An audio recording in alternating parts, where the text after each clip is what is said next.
and I'm so excited to have uh, Lyndia Grant and Darla. Where is she? Is she with us? Yeah, Darla Bishop with us to talk about diabetes, but not to talk about getting it, how to get rid of it. And that's a possibility. Thank you, ladies, for being with us and to share, I think, this much needed information.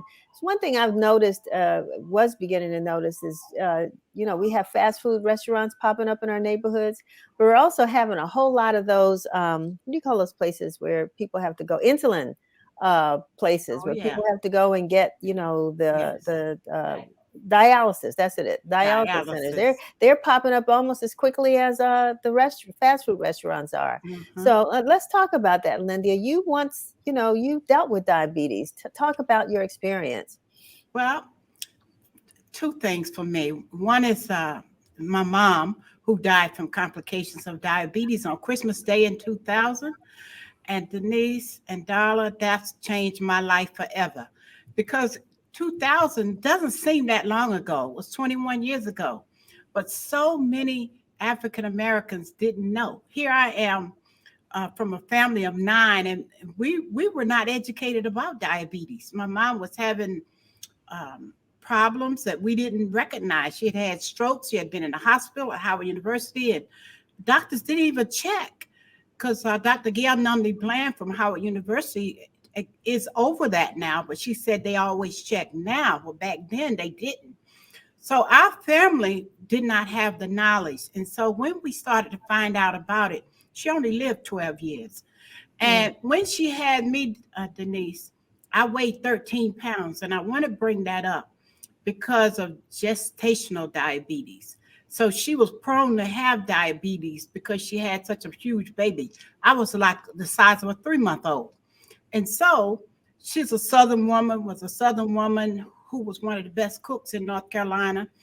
All that good food that was not healthy for us, which means that I got it too. So I was in my mid 50s when I got diabetes. So I've had it about 15 years.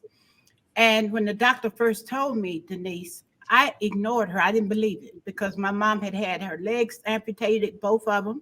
She had had kidney dialysis. She had had 7 or 8 strokes. She had mouth twisted. She couldn't talk to us anymore. And she had been a minister. And so many buses came to her funeral because she was such a powerful preacher. And she just was ready to go, I think. But look what happened. And I wanted to understand. I kept asking the doctor, what in the world happened? Why is this why is she so mutilated? Because she was having kidney dialysis, couldn't talk, strokes, high blood pressure, legs cut off. Wow. What in the world is this? So out of all of my mother's children, after she passed, I just went to work. And how did it change my life? One, I ended up getting it. But more than anything, I started helping other people. I didn't care what it cost me. It wasn't about money. I just started writing about it in my column. I wrote an article, Denise, that has been sent all over the world. If you go out there and Google it, it was about my story of my mother. Stop fanning the flames of the diabetes epidemic. And I took some time one night and Googled it. It's in countries, they translated it. And I really just spent time helping people understand, because I said, we didn't know. So I think a lot of people don't know. Right. And I'm glad. That's how it changed my life. I'm glad because now, with Darla with us from AmeriHealth, who now you are also focused on addressing this issue of diabetes there at AmeriHealth. Talk about what AmeriHealth Caritas in DC is doing to address diabetes.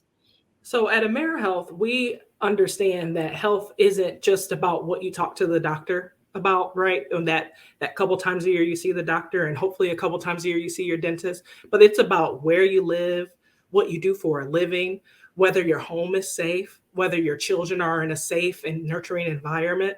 And so we are always thinking about the whole person. And so when it comes to diabetes, we offer several programs. So not only for folks who already have a diagnosis of diabetes or pre-diabetes, we have a virtual class that we're doing. We have a Spanish language class for our brothers and sisters who are more comfortable in Spanish through our partnership through La Clínica del Pueblo. We have programs that we offer on a recurring basis through the Howard University Center for Diabetes. And once things are more open and we can get back into in person, we have a fantastic program that Lyndia has actually hosted for us several times in the past called our Diabetes Wellness Circles. And through those programs, we look at the person's whole life.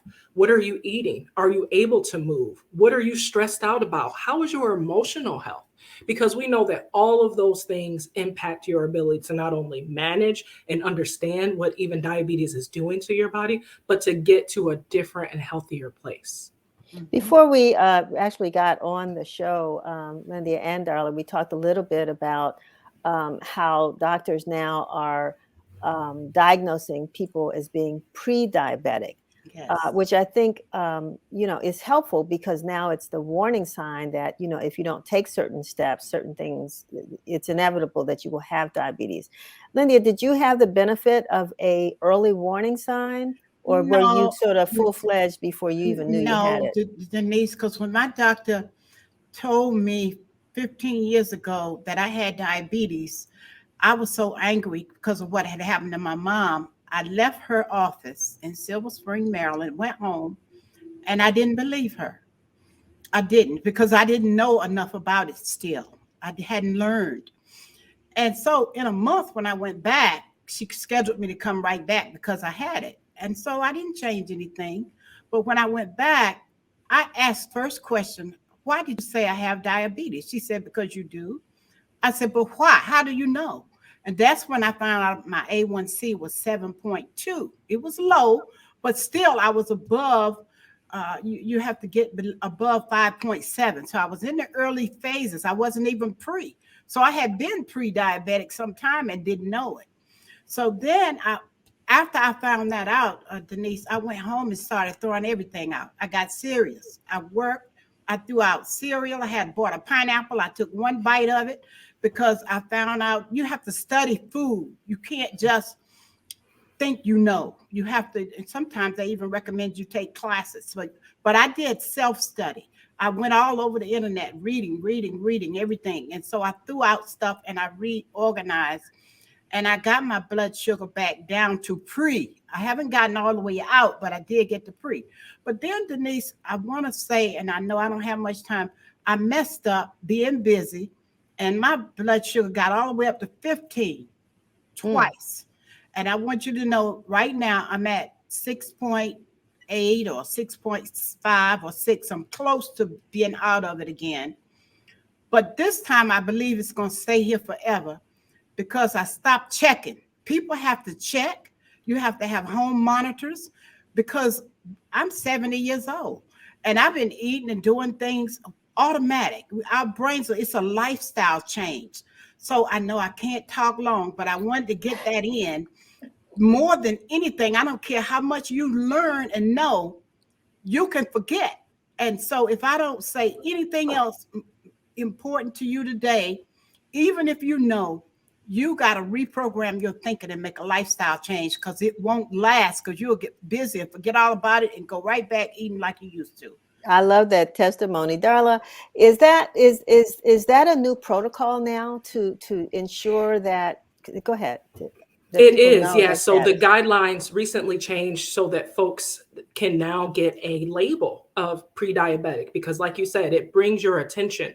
It makes you curious. It makes you ask more questions. It makes you say, "Uh-oh, I better get serious about how I'm eating, whether I'm moving my body, if I'm talking to a therapist or using even something." We have an app called Ginger where people can get emotional support because eating and food is so emotional, right? We have so many feelings and warm feelings and memories around the foods that we eat, even if they're not the healthiest for us. And so helping to work through that can help us do better. And Darla, we laugh a lot because sometimes, we remember back in the day, folks used to say, you got that sugar, but define for us what diabetes is and what pre-diabetes is.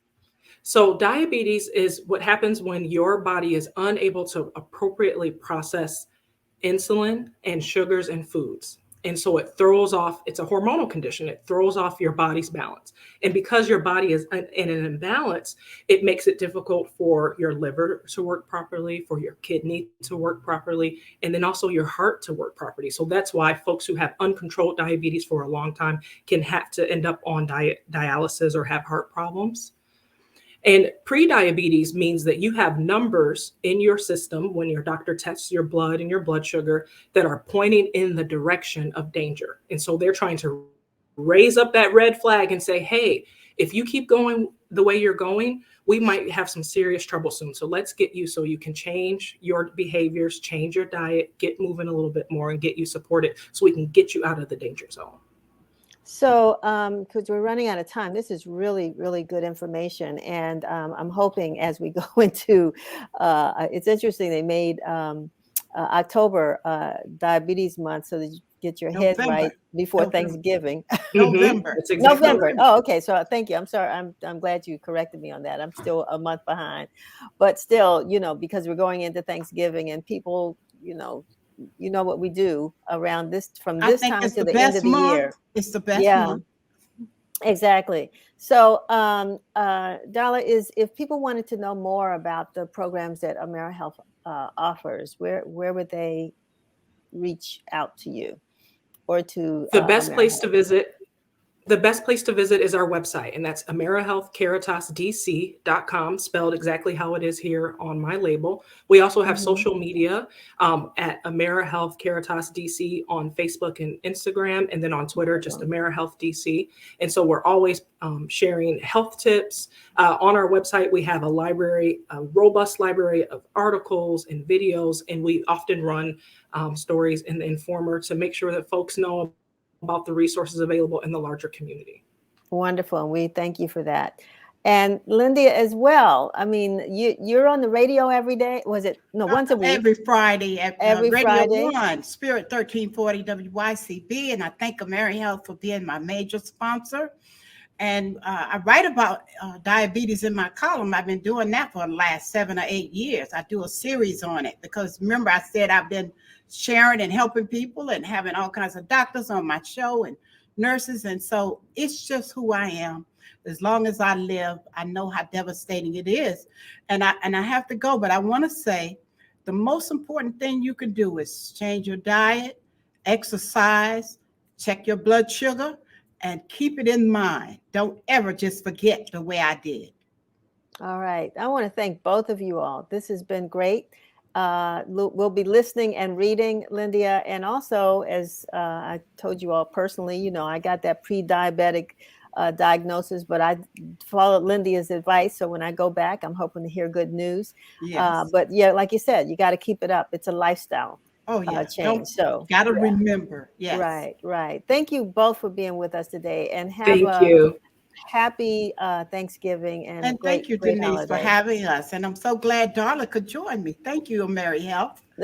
And thank you, Denise, for letting me write for you for 16 years. I've enjoyed it. Well, we have too, and so have our readers. So that's a great thing. All right. All right. You all take care.